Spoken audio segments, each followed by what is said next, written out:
Всъщност какви са нашите предложения? Те могат да бъдат обобщени в две основни направления.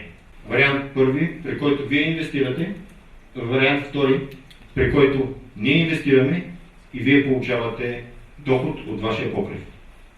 Нека да се спрем малко по-подробно върху двата различни варианта.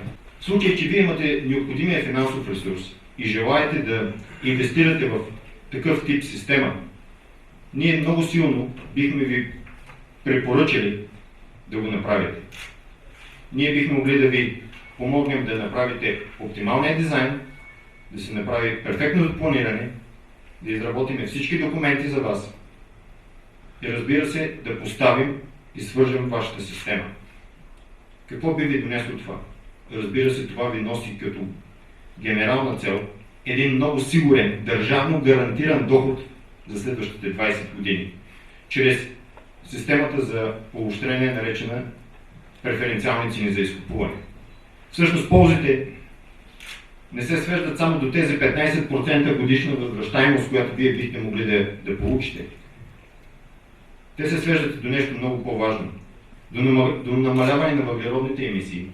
Свеждат се до това, че вие сте част от усилията на всички да опазим природата, което ни води до един невероятен пиар.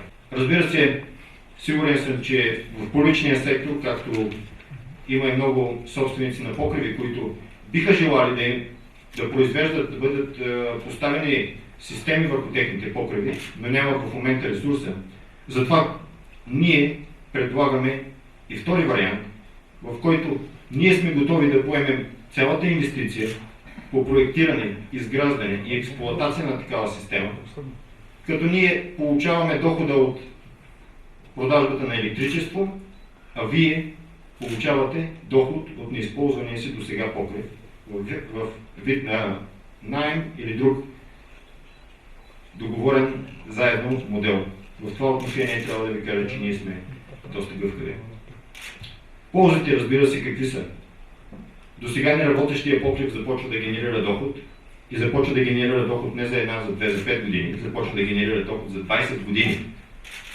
И разбира се, тази социална отговорност, за която вече стана въпрос, опазването на околната среда, опазване на това, което видяхме в малкото видео преди началото на презентацията.